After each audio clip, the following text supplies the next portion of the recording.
Hey, what's up YouTube? This is CJ. I'm going to give you guys a quick look at the Reef tank. We're going to cover a few different things this vid, including some new candy I added recently.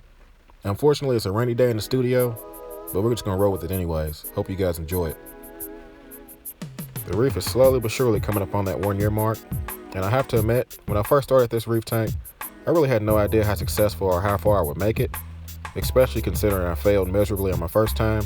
I made it about 8 months before I ended up breaking that system down, so with everything being said, for all the ups and downs, I'm really satisfied with how it's turned out. And this was just a great night to film the tank, and I figured, hey, just go ahead and get an update out for you guys and catch you up on what's going on. So for anyone new to my channel, or if it's your first time seeing my tank, keep in mind, this is part of a playlist. So if you want to know how it started from the beginning, just go back and check out those videos. It'll catch you all the way up, all the trials and tribulations, and everything that's led to this point. For anyone curious on how I feed my tank, I keep a pretty simple regimen. New Life Spectrum pellets is my primary food, maybe once or twice a day, small amounts. Then I also like to feed my whole tank some Reef Nano at least twice a week. So my first tool of choice is going to be this small syringe. You get these completely free at your local pharmacy. Anytime you get medicine, just ask for an extra one and use it for your Reef tank. I like them because they're small, and they also allow you to suck up the larger pieces of mysis for feeding your fish. Works out great. And as far as corals, just use a normal sea squirt. It reaches the bottom of my tank, with the goal being to keep my hands out of the tank, not to disturb any of the corals or fish while they're eating. It does a great job, so I'll show you that in a minute. Let's go ahead and get to the tank, and I'll show you what I added here first.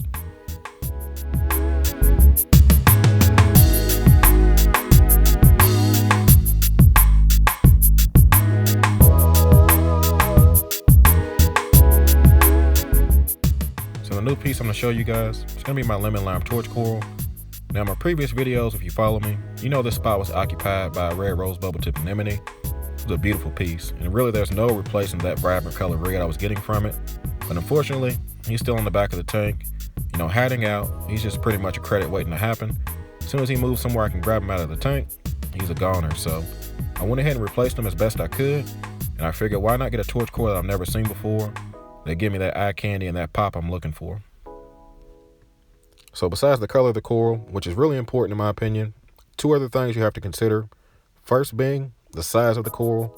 Really easy to misjudge, especially if you have a nano tank and you're buying from a tank that's bigger than yours. You may see a coral, think it'll fit, only to get it home and realize that it just doesn't work out. So avoid that. I was able to do that in this case.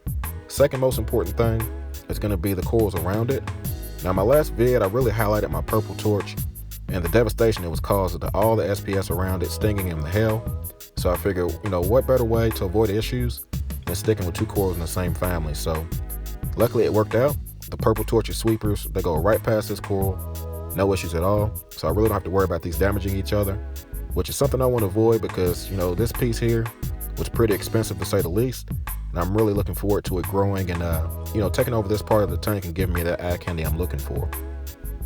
Now, I always try to stay mindful as far as my coral placement and its color, with the color being more important. So with that being said, understanding the anemone is no longer going to be in my system, what better way to replace it than these red Rhodactis Mushrooms? So these guys are going to serve two purposes for me. One, they're going to fill in this rock work and give me that great red color I'm looking for. Second, they're going to give me a great contrast to that new green torch I purchased. I really feel like putting different colors together that complement each other will help make your Reef tank look that much better. So just be mindful of it.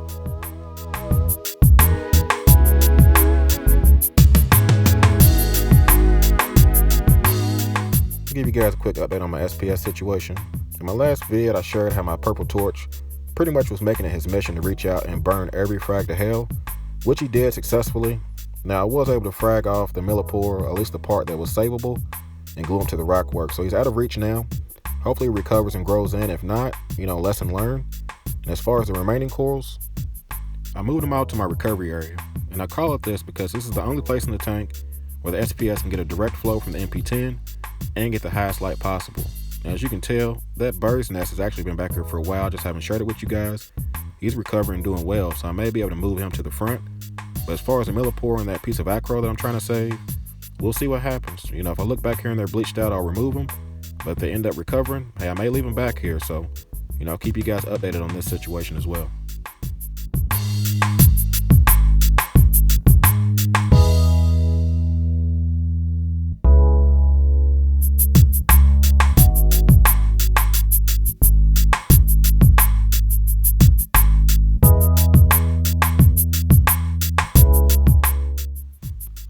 that's pretty much going to cover all the new additions in my SPS situation.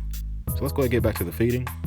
Now regarding the Reef Frenzy Nano, I really don't use much. I would say maybe a dime-sized piece. Add some tank water to it thawed out. Add it to my tank. Now occasionally I do soak garlic guard with it, just to give these guys a little extra incentive if I feel they need it. But as you can tell, these guys go nuts for it. They love it. So the clownfish will actually come up to the tube and take it right out of the tube, which is pretty fun. And I really enjoy feeding my tank. Now as far as my stock list is concerned, no other changes, no other losses. So I'm really happy about that. Still have my yellow Corris Wrasse, my Christmas Wrasse, my 2 Fancy Clownfish, and my Flame Angel. And then of course, that one damsel you see kind of floating around the tank. That guy's really hard to catch, but his time's coming. I'll probably catch him late at night, flick the lights on when he's kind of sluggish and, ripe for the picking. So as far as new additions to my stock list goes, I'm still not at that point yet.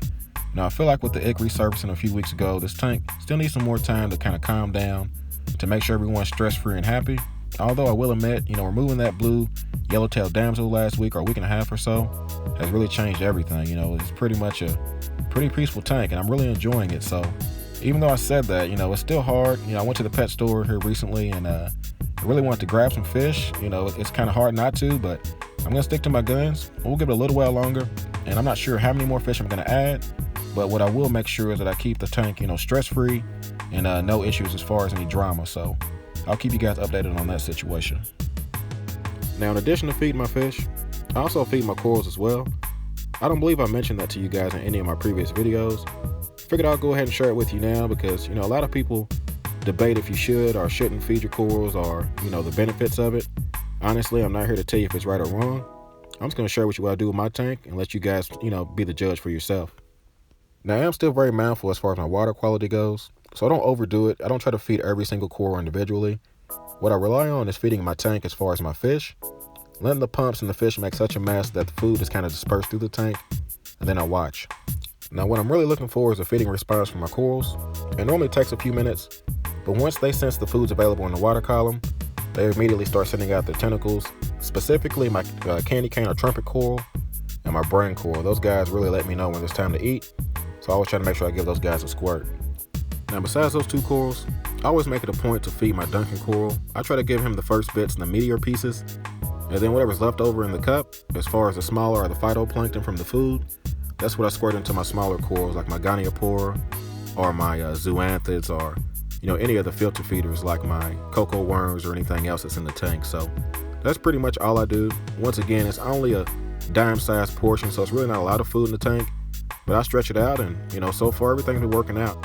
So at the end of the day, I really can't tell you if feeding your corals will make your reef more or less successful.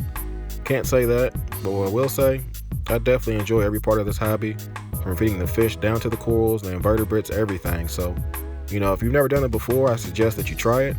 Just be smart, don't overdo it, and keep your water quality in mind. So that's going to cover this week's update on the reef tank. As far as the future, really no other changes. Just going to keep working on, dialing in my parameters with my calc, dialing in my settings as far as my lighting goes, making sure everything's just where it needs to be. As far as future vids, I am working on some vids covering the flow in my reef tank and also working on some vids as far as coral placement. So I'm going to try to get some topics and different things out for you guys here soon. So other than that, before we go, quick reminder, contest is still underway. It will be ending March 31st. We have doubled the minimum requirements as far as entries. So if you guys want a free tripod, hit the link that I have on the top right for details and get your contest entry in. So other than that, hey, you guys like, comment, subscribe. You guys do what y'all do. Y'all be easy.